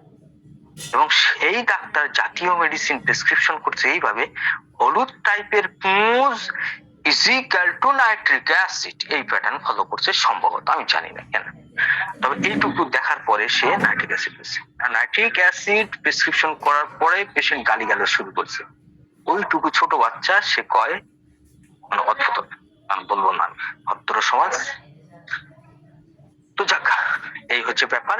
তো আপনারা দেখতেছেন যে যখনই এরকম কনফিউশন প্যাটার্নে মেডিসিন দেওয়া হবে, এখন সেই পেশেন্ট চাইতেছে আমার কাছে ইমিডিয়েট একটা রেমেডি যেটা তার বাচ্চাকে কষ্ট থেকে বাঁচাবে। কিন্তু ইমিডিয়েট মেডিসিন আমি কি প্রেসক্রিপশন করবো? এখানে নাইট্রিক অ্যাসিড ডমিনেন্ট করতেছে, পুরো কেসের মধ্যে নাইট্রিক অ্যাসিডের প্যাটার্ন ফলো হতেছে। নাইট্রিক অ্যাসিড শুধু অল্প পোটেন্সি নয়, খুবই হায়ার পোটেন্সি প্রেসক্রিপশন হচ্ছে। What to do? Antidote first. যেহেতু এখানটায় এই প্যাটার্নটা ফলো হয় না, তারপরে এখানটায় মেন্টাল ইমোশনালি খুব ভাবে অ্যাগ্রাভেশন হয়েছে এবং ফিজিক্যাল প্যাটার্ন তো ঠিকই হয় নাই, বরঞ্চ আরো সাপ্রেশন গভীর হইতেছে। So medicine is wrong and very wrong, so antidote first. Doctor Vithoulkas বলে যে অ্যান্টিডোট করতে গিয়ে হোমিওপ্যাথিক মেডিসিনকে প্রেসক্রিপশন করবেন না, নাক্সভূমিকা, ক্যাম্ফোরা, বিকজ এরা সব এনার্জি প্যাটার্নের মেডিসিন। বডির মধ্যে গিয়ে অনেক দীর্ঘদিন ধরে সে নাক্সভূমিকা এবং ক্যাম্ফোরা সিমটমস কে রান করে রাখবে। তখন এগুলোকে কাটাবার জন্য ফের আরেকটা মেডিসিন, ফের সেটাকে কাটাবার জন্য ফের আরেকটা মেডিসিন, একটা ইনফিনাইট প্রসেস চলতে থাকে। তখন অরিজিনাল সিমটমস কখন খুঁজে পাবে? এর থেকে কোনো ফিজিওলজিক্যাল ডোজ, যেমন কফি বা অ্যান্টিবায়োটিক বা অ্যালোপ্যাথিক মেডিসিন, যেটা তারা হোমিওপ্যাথিক ডোজকে ফিজিওলজিক্যালি ভাবে অ্যান্টিডোট করে। তো যাকে সেটা অ্যান্টিডোটের চ্যাপ্টার যখন পড়াবো তখন আরো ডিটেলসে বলবো। তাহলে আমরা বুঝলাম যে এ এবং বি গ্রুপে যদি এই রেজাল্ট আসে, তাহলে তো এটা wrong, incorrect remedy, not correct medicine. এইবারে আমরা দেখবো সি গ্রুপেও অনেকটা সেই রকমই ব্যাপার। সি গ্রুপের ভাইটাল ফোর্সও যথেষ্ট শক্তিশালী থাকে। তাহলে যখন শক্তিশালী থাকতেছে, তার মেডিসিনকে যদি সে অ্যাকসেপ্ট করে, তাহলে সে ফিজিক্যাল এবং মেন্টাল লেভেলে কেন উন্নতি করবে না? দেরি হয় হোক, কিন্তু চিফ কমপ্লেন্স যখন এত দ্রুত কমতেছে এবং পেশেন্ট যখন বেটার ফিল করতেছে না, তাহলে তো এখানটায় ভাইটাল অর্গানের মধ্যে দুর্দান্ত ক্ষতি হয়েছে। তাহলে এই রেজাল্ট মিন করায় যে গ্রুপ হতে পারে আর একটা গ্রুপে, সেটা হচ্ছে অর্থাৎ যেখানটায় ডি জেনারেশন ঘটে গেছে, যেখানে ভাইটাল অর্গান লিভার, কিডনি, তারপরে হচ্ছে লাংস, ব্রেন, এই সমস্ত জায়গা বা হার্ট, এই সমস্ত জায়গা ভালো মাত্রায় এফেক্ট হয়েছে, রুগী ঠিক কন্ডিশনে নাই।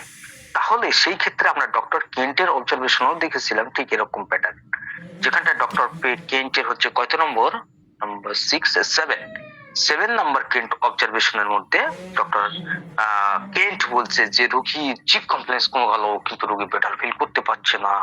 হ্যাঁ, তো যখন এরকম কন্ডিশন আসে, তখন ডক্টর কেন্ট সেখানটায় নোটের মধ্যে এক্সপ্লেনেশনে লিখছে যে হচ্ছে কি পেশেন্টের ভাইটাল অর্গান ডিফেক্ট অথবা কোনো একটা অর্গান মিসিং আছে, অপারেশন করে বাদ দেওয়া হয়েছে, এই রোগী কখনো ভালো হইব না। তো ঠিক সেই কথাটাই ডক্টর ভিটুলকাস বলেন গ্রুপ ডি রোগীর জন্য, অর্থাৎ যাদের মোটামুটি একটা ভালো মাত্রায় চেঞ্জ ঘটে গেছে অর্গানিজমের মধ্যে, আর শরীরের মধ্যে ভাইটাল ফোর্সের বা ডিফেন্স মেকানিজমের রিক্যাপচার করার ক্ষমতা নাই। রিক্যাপচার অর্থাৎ আগের অবস্থায় ফিরে যাওয়ার মতো ক্ষমতা নাই। ইররিভার্সিবল প্যাথোলজি যেখানটায় ক্রিয়েট করতেছে, সেই জায়গায় যদি আপনি এই রেজাল্টটা পান, then it is 100% right or correct prescription. এর থেকে বেশি কিছু করার নাই, কারেক্ট ওয়ান্স, রাইট? সেক্ষেত্রে আপনার এর থেকে বেশি কিছু করার নাই, বিকজ ডিফেন্স মেকানিজমের ক্ষমতা নাই পুরো মেডিসিনকে অ্যাবসর্ব করা এবং পুরো পোটেন্সিকে বডির মধ্যে রান করাতে সে পারে না, বিকজ সেখানটায় ইররিভার্সিবল, পরিবর্তনযোগ্য প্যাথোলজি নয়, এমন কিছু পরিবর্তন হয়ে গেছে, এমন স্ট্রাকচারাল ডিজেনারেশন হয়েছে, এমন ধ্বংসাত্মক প্রক্রিয়া চলেছে যে অর্গান পারফেক্ট শেপ এবং কন্ডিশনে আসার মতো ক্ষমতা নাই। সেক্ষেত্রে এই রেজাল্টটাই হচ্ছে কি good result. Doctor Vithoulkas, deep case যেখানটায় 9 এবং 12 by very carefully prescribed several remedies that always give an emulation without aggravation। তাহলে এই যে উইথাউট aggravation ছাড়া, উইথাউট aggravation সে emulation হওয়া, আরে কি লিখি কি বলি, উইথাউট aggravation যদি emulation হয়, অর্থাৎ কোন রকম মাথার যন্ত্রণা না বেড়ে যখন ডাইরেক্ট কমতে থাকে তখন, এবং পেশেন্ট বেটার ফিল করতে পারছে না, করবে কি করে? অর্গানিজমের ইনরিভার্সিবল প্যাথোলজি, হার্ট অর্ধেক চলে গেছে গা, কিডনির ক্ষমতা 90% গেছে গা, লিভারের ক্ষমতা 80% শেষ হয়ে গেছে, বা ডাক্তার ওখানটায় কি বলে ইউটেরাস কেটে বাদ দিয়ে দিছে, তাহলে তো বডি ব্যালেন্সে বা হোমিওস্ট্যাসিস তো মেনটেন্সে নাই। তাহলে সেক্ষেত্রে পেশেন্ট বেটার কখনোই ফিল করতে পারবে? আমার প্রশ্ন আপনাদের কাছে, তো বেটার ফিল করতে হবে। এখন যে সমস্যা সে নিয়ে এসছে সেই সমস্যাকে সে উইথাউট অ্যাগ্রাভেশনে অ্যামলারেশন করবে। যদি হোমিওপ্যাথিক মেডিসিন ধরেন গ্লোনিয়ন দিলে, তো সেটা উইথাউট অ্যাগ্রাভেশনে অ্যামলারেশন করবে। কেন অ্যাগ্রাভেশন ঘটবে না? এই প্রশ্নের উত্তর কি?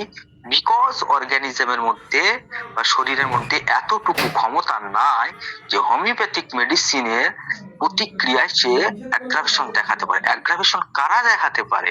অ্যাগ্রাভেশন হোমিওপ্যাথিক মেডিসিন খাওয়ার পরে অ্যাগ্রাভেশন দেখাতে পারে যাদের ভাইটাল ফোর্স স্ট্রং আছে, রাইট? তারাই অ্যাগ্রাভেশন, হোমিওপ্যাথিক মেডিসিনে অ্যাগ্রাভেশন দেখাবার ক্ষমতা আছে, বিকজ এখানটায় ভাইটাল ফোর্স রিঅ্যাক্টিভ, ব্যাপারটা বুঝছেন, রিঅ্যাকশন করার ক্ষমতা রাখে। কিন্তু যেখানটায় 50-80-90 বছর বয়স, হার্ট পার দুর্বল হয়ে গেছে, সেখানে কি অ্যাগ্রাভেশন? রোগীর তো কোন রকম যেটুকু এনার্জি শরীরে তৈরি হয় সেটুকু এনার্জি সে তার ভাইটাল কাজগুলোকে কোন রকম মেকআপ করে, সেখানটায় রেসপন্স, জীবাণুর প্রতি কোনো রেসপন্স নাই, সেখানটায় বড় বড় জীবাণু, ভাইরাস, ব্যাকটেরিয়ার প্রতি কোনো রেসপন্স নাই। ঠান্ডায় ঘুরতেছে, এই যে পাগলগুলো রাস্তায় ঘুরে দেখছেন না, কত ঠান্ডা কুড়িয়ে কাড়িয়ে খাইতেছে, তাদের ইনফেকশন পর্যন্ত হওয়ার মতো ক্ষমতা বডির মধ্যে নাই, বিকজ ডিফেন্স মেকানিজম বা ইমিউন সিস্টেম এইভাবে দুর্বল হয়েছে, এইভাবে ধ্বংস হয়েছে, সেখানটায় প্রতিক্রিয়া দেখাবার ক্ষমতা নাই। যেখানটায় রোগ জীবাণুর প্রতি প্রতিক্রিয়া দেখাবার ক্ষমতা নাই, সেখানে হোমিওপ্যাথিক মেডিসিনের প্রতি প্রতিক্রিয়া সে কেমনে দেখাবে? তাই হোমিওপ্যাথিক মেডিসিন যে আসে সে ঘুষি মাইরা চলে যায়, কথা হচ্ছে এটা। তো হোমিওপ্যাথিক মেডিসিন তার শরীরে ঘুষি মারলে সে সঙ্গে সঙ্গে কমের দিকে চলে যায়, আবার ফের মেডিসিন বন্ধ করলে ফের আবার আগের মতো চলে আসে, আবার ওষুধ দেয়, আবার আগের মতো চলে আসে, আবার ওষুধ দেয়, আবার আগের মতো চলে আসে, আর ঘন ঘন মেডিসিন চেঞ্জ হইতে থাকে, বিকজ একটা আনস্টেবল অর্গানিজম এটা, কারণ এটা আনস্টেবল, বিকজ সুস্থির অবস্থায় কখনো থাকতে পারেই না, বিকজ সেখানটায় ভাইটাল অর্গান বা ডিজেনারেশন এই সমস্ত কিছু ঘটে গেছে, ক্রনিক ডিজিজের শেষ পর্যায়ে পৌঁছে গেছে, তো অর্গান গুলো unstable.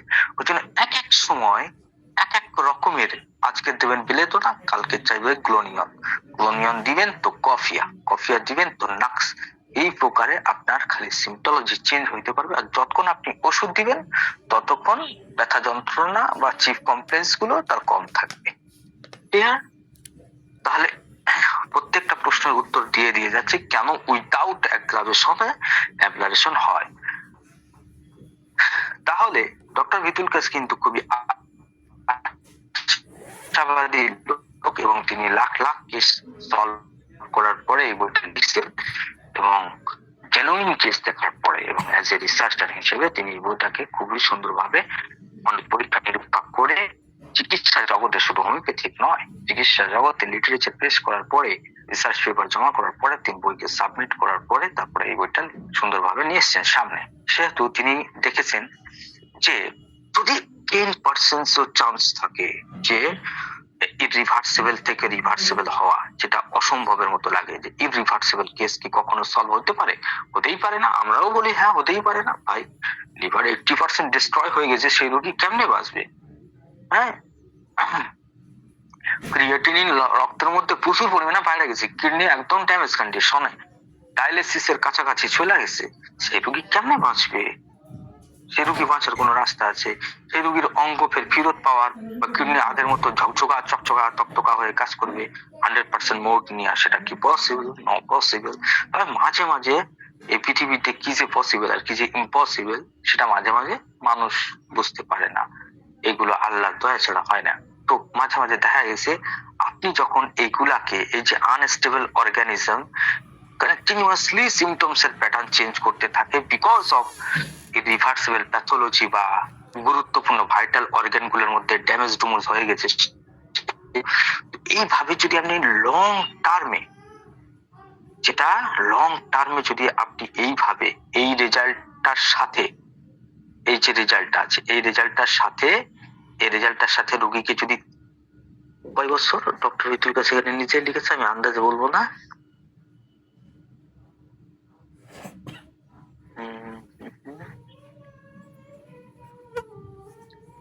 After 3 or more years, কমসে কম 3-4 বছর এরকম কন্টিনিউয়াসলি, 3-এর অধিক বছর, অর্থাৎ মিনিমাম 3 বছরের মতো যদি আপনি তাকে কন্টিনিউ প্যালিয়েট করতে থাকেন একটার পর একটা, যেটা সঠিক সিকোয়েন্সে, মানে যেটা যখন লাগবে সেটাকেই যদি প্রেসক্রিপশন করতে থাকেন কন্টিনিউয়াসলি 3 থেকে 4 ইয়ার্স, তখন যদি পেশেন্টের, আল্লাহ যদি সহায় থাকে, যদি পেশেন্টের মধ্যে অ্যাগ্রাভেশন দেখা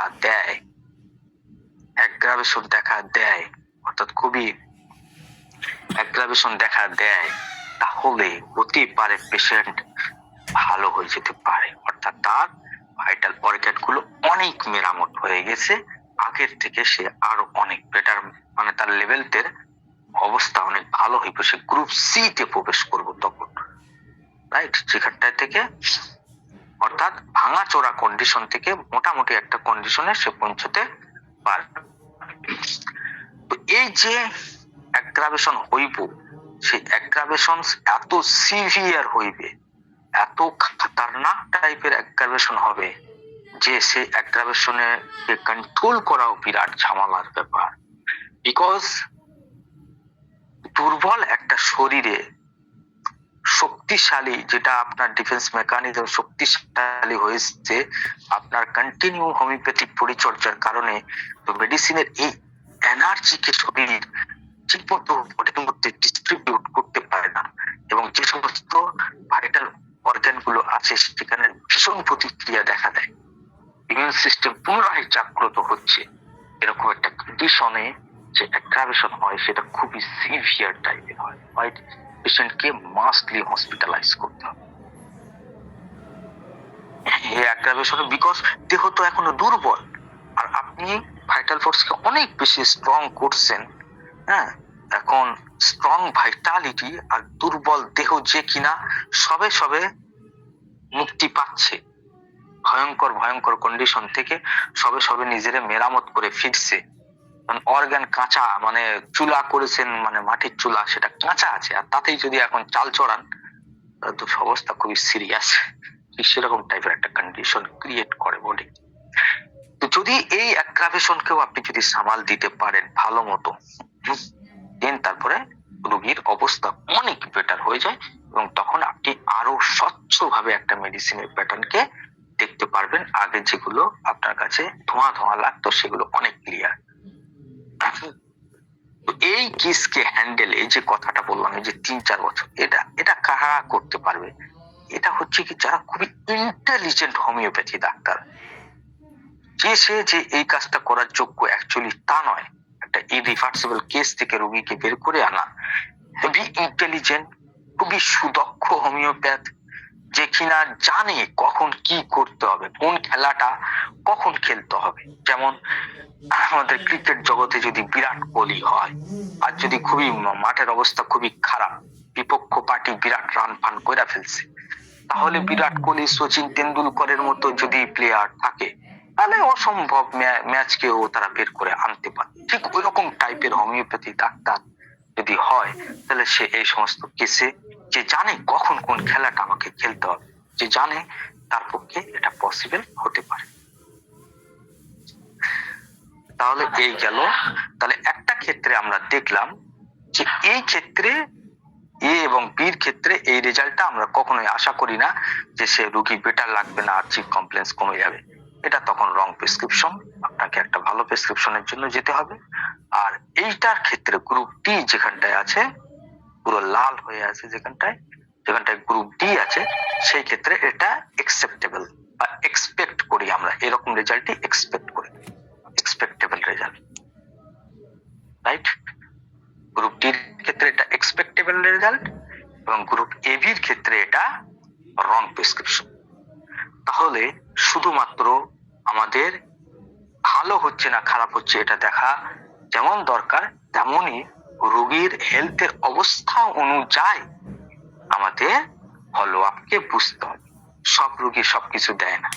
আপনি আপনার ইন্টেলিজেন্ট ছেলের কাছে চাইতে পারেন যে সে ডাক্তার হোক, মাস্টার হোক, কিন্তু আপনার ছেলে যদি খুবই দুর্বল কন্ডিশনের হয়, ব্রেন তার চলে না, তার কাছে তো আপনি ইঞ্জিনিয়ারের আশা করতে পারেন না, ডাক্তারের আশা তো তার কাছে করতে পারেন না। যে ভালো করে বাজারে দুইটা লিস্ট মনে রাখতে পারেন, টাকা ভালো করে গুনতে পারেন না, 12-14 বছর বয়স হয়ে গেছে, আপনি তার কাছে কি চাইবেন যে সে ভালো ডাক্তার হতে পারে? মানে এমনি এক্সাম্পল হিসাবে বলতেছি। তাহলে সেই চাওয়াটা নেই, ঠিক সেরকম টাইপের এখানটায় দুইটা গ্রুপ অফ পেশেন্টের ক্ষেত্রে আমরা একজনের কাছে দেখতেছি এটা আনএক্সপেক্টেড, আর একজনের কাছে এক্সপেক্টেড রেজাল্ট। তো সব যা মানে ফলো আপ কে জাজ করতে গেলে লেভেল অফ হেলথ খুবই জরুরি একটা ব্যাপার। আমরা খুব তাড়াতাড়ি একটা লেভেল অফ হেলথের একটা শর্ট কোর্সের ব্যবস্থা করতেছি, আল্লাহ যদি তৌফিক দেয়। কিছু লেখালেখি চলতেছে, তো সেইটা আমি আশা করব যে হোমিওপ্যাথি কমিউনিটির কাছে এটা খুবই মানে এক্সপেক্টেবল হইবে, অ্যাকসেপ্টেড হইবে।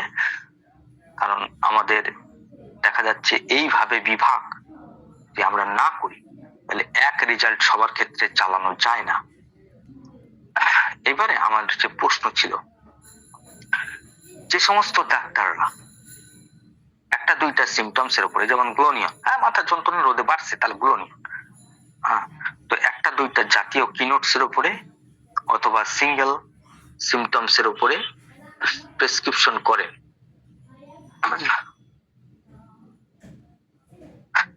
তাদের ক্ষেত্রেও এইরকম রেজাল্ট দেখা যায়। তারা খুবই আনন্দের মধ্যে থাকে, আচ্ছা মাথা যন্ত্রণা কমে ফেলেছি, আর তো কিছু করার নাই, ওটা ভাই 2-4 দিন বাদেই ওটা রিল্যাক্স করবে যদি ভালো গ্রুপের হয়। আর যদি আন্দাজে মানে গ্রুপ ডি পেশেন্ট তো যদি দিয়ে ফেলেন তাহলে চলতে থাকবে। তাহলে এখন প্রশ্ন হচ্ছে এই ধরনের প্রেসক্রিপশন করা, একটা কিনোট এবং সিঙ্গেল সিমটমস এর উপর প্রেসক্রিপশন, অ্যাকচুয়ালি তারা রোগীকে ধোকা দেয় না তারা নিজেরা ধোকা খায়?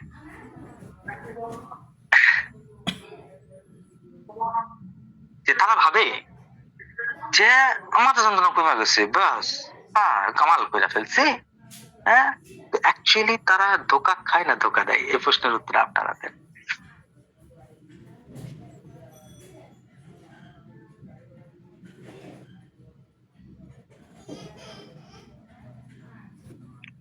এবং যারা কেবলমাত্র লোকাল সিমটমস এর উপরে প্রেসক্রিপশন করে, তাহলে যারা কিনোটের উপরে, তাহলে দুটা হোমিওপ্যাথিক গ্রুপ আছে, যারা ফিজিক্যাল জেনারেল লবণের ইচ্ছা বা মন মেজাজ কেমন বা রাগের হিস্ট্রি কেমন বা পেশাব পায়খানা কেমন বা ঘুমের প্যাটার্ন কেমন, এইসব কিছুই দেখে না, শুধু কিনোট দেখে। ওই যে বললাম thirst condition, mouth dry without thirstless Pulsatilla, এরকম টাইপের কিনোট। যারা শুধুমাত্র কিনোট দেখেন, physical general, mental general, heredity, disposition অর্থাৎ miasm, family history, past history কোনো কিছুই দেখেন না, শুধু কিনোট দেখেন, এই একটা গ্রুপ আছে। আর একটা গ্রুপ আছে যারা কেবলমাত্র লোকাল সিমটমস এর উপরে, অর্থাৎ মাথা যন্ত্রণা কোন দিকে হইতেছে, কেমন হইতেছে, ব্যাস এইটুকু লোকাল সিমটমস। আঁচিল দেহের ডান দিকে তাহলে কস্টিকাম, আচ্ছা আঁচিল গলার বাম দিকে তাহলে সিপিয়াম, আচ্ছা নাকের ডগায় আঁচিল তাহলে কস্টিকাম, এরকম টাইপের লোকাল সিমটমস এর উপরে প্রেসক্রিপশন করে। তাদের ক্ষেত্রেও এই রেজাল্ট আসে যে আপনি সেখানে দেখবেন যে ডাইরেক্ট হয়তো মেডিসিনের ফিজিওলজিক্যাল অ্যাকশনের কারণে কমে যায়, আর মেন্টাল ফিজিক্যাল তো তারা নেয় নাই, তাহলে কমবে কি, সে জায়গায় অবস্থা আরো একটু খারাপের দিকে চলে যায়, রাইট? তাহলে তারা ধোকা খায় নিজেরা, মানে আমি হাসতেছি কিন্তু দেখা যাচ্ছে আমার লাখ টাকা ক্ষতি হয়ে গেছে, তারপর আমি হাসতেছি, মনে হচ্ছে হয়তো লাভ হয়েছে। তারা ধোকা খায় না ধোকা দেয়? অ্যান্সার কি?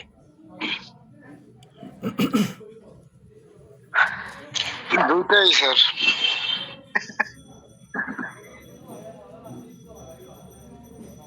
স্যার নিজেরা ধোকা খায়, পেশেন্টকে ধোকা দেয়। অ্যাকচুয়ালি তারা শুধু ধোকা খায়, ধোকা দেয় না। তাদের তো বুদ্ধিতে মনে হইতেছে আমি তো এটাই পারফেক্ট করছি, আমি তো একদম ঠিক করছি। সে মানে মানে সে তো বুঝেই না যে অ্যাকচুয়ালি পেশেন্ট রেজাল্টটা রং আসতেছে। তারা তো অ্যাকচুয়ালি বুঝেই না। তারা বুঝলে তাহলে ভাবতো যে আচ্ছা আমি তো ভুল কাজ করছি। মানে মানুষ তো সব থেকে আহাম্মক লোক তো সেটা, যে নিজের ভুলকে বুঝতে পারে না। যে নিজের ভুলকে বুঝতে পারে সে তো ব্রিলিয়ান্ট। সে ভুল করতে পারে, সে কিন্তু ব্রিলিয়ান্ট। সে জানে যে আমি কোথায় ভুলটা করছি। আর যে নিজের ভুল ধরতে পারে না অথচ আনন্দ হচ্ছে, তাহলে সে তো জঙ্গলের ওই গাধার মতো। ভুল হবে সবার ভাই, ভুল যে আমার হয় না তা নয়। আমি এরকম প্রেসক্রিপশন মাঝে মাঝে করে বসি, দেন তারপরে বুঝি যে একটা প্রবলেম কোথায় হলো, কেন ঠিক হইলো না, তখন বুঝতে পারি যে না কোথাও তো সামথিং রং আছে। আর যারা সেই ভুলটাকে নিয়ে ফেসবুকে পোস্ট দেয়, তাহলে তারা কি?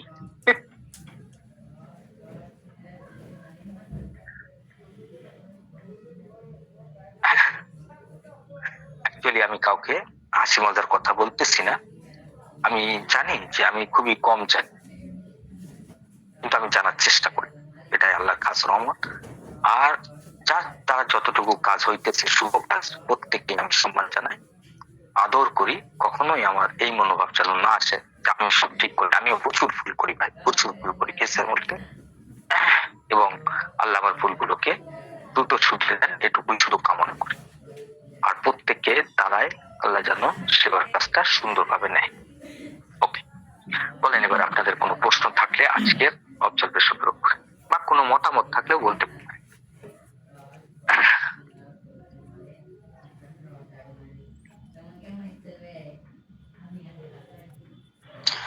স্যার ওই যে বাচ্চার যে গালিগুলো দিয়েছিল ওগুলো তো ভদ্র সমাজ বললে আপনি উচ্চারণ করেন নাই, কিন্তু আমার মতে এগুলো বলাটা দরকার আছে শেখার জন্য, যে কোন ধরনের গালিগুলা ইউজ করে।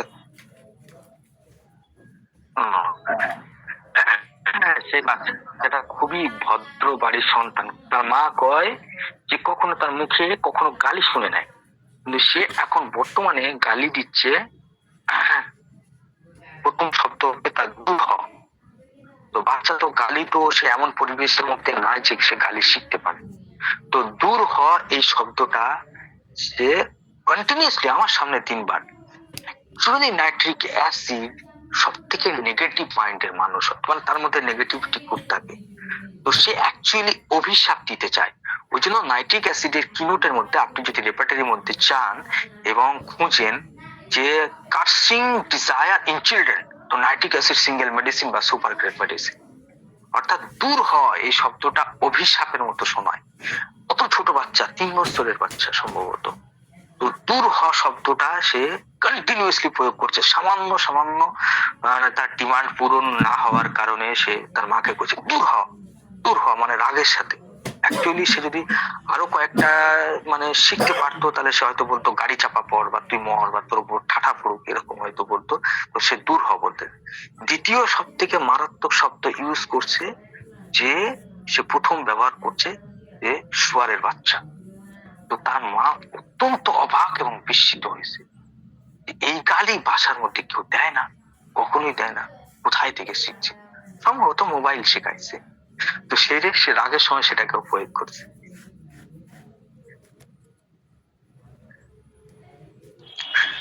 স্যার দেখেন কতটা উপকার হলো। আপনি এই যে শুয়োরের বাচ্চা যেটা বললেন, এটা তো আমরা সবাই গালি হিসেবে ধরতাম, কিন্তু দূর হটাকে কখনো মাথায় আনতাম না। ওর বাচ্চা বলতেছে, তো এখন এই যে আপনার এই কথা দেখেন গভীরতা কোথায় গিয়ে নিয়ে গেল। যে দূর, এটা ফ্যামিলি ব্যাকগ্রাউন্ডের কারণে দূর হঠাৎ তার কাছে একটা ভদ্র শব্দ হিসাবে, কিন্তু যে অ্যাপ্রোচটা আপনি বললেন স্যার, এটা কিন্তু আমাদের মাথায় এভাবে আসতো না। ধন্যবাদ Right, স্যার। আমি ওই জন্য ওই ডাক্তারকে ধন্যবাদ দেবো যে নাইট্রিক অ্যাসিড প্রেসক্রিপশন করছে এবং বাচ্চার মুখের মধ্যে এই শব্দটা নিয়ে আসতে পারছে। তাহলে আমি জানতেই পারতাম না যে একটা ছোট্ট বাচ্চা, যেটা আমার খুব ইচ্ছা ছিল যে কোনো একটা নাইট্রিক অ্যাসিডের বাচ্চারা আমি দেখবো আর যে অভিশাপ দিবে কিরম ভাবে দেয়, তো সেই ব্যাপারটা উনি আমার দেখাইছে। Thank you. জি স্যার, এগুলা গ্রাম অঞ্চলে প্রচুর পাওয়া যায়। অভিশাপ কারে বলে, কত প্রকার কি কি সংঘর্ষ উদাহরণ পাওয়া যায় বাচ্চাদের মধ্যে, আমি অনেক দেখেছি এগুলো।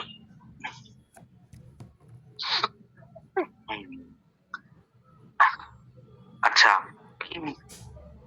অলরেডি 19 মিনিট কভার হয়ে গেছে। অ্যাকচুয়ালি আজকের মনে হয় আমার পেড ক্লাসটা নাই, ওই কারণের জন্য কয়েক মিনিট দেরি হয়ে গেল। আচ্ছা, যদি প্রশ্ন না থাকে তাহলে অনেকক্ষণ ধরে আমরা তো ক্লাস করছি, তাহলে ক্লাসটা অফ করে দিই। যদি কোনো মতামত থাকেও বলতে পারেন।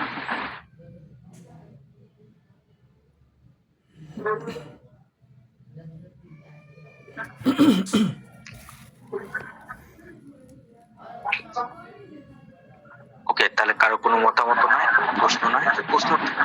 প্রশ্ন থাকারও কথা নয়, যেহেতু জি স্যার, আজকে আর কোনো প্রশ্ন নাই, মতামত নাই। হ্যাঁ থাকা। তাহলে সবাই ভালো থাকে, সুস্থ থাকে। আল্লাহ জি হাফেজ। স্যার, খুদা হাফেজ। খুদা হাফেজ। আসসালামু আলাইকুম।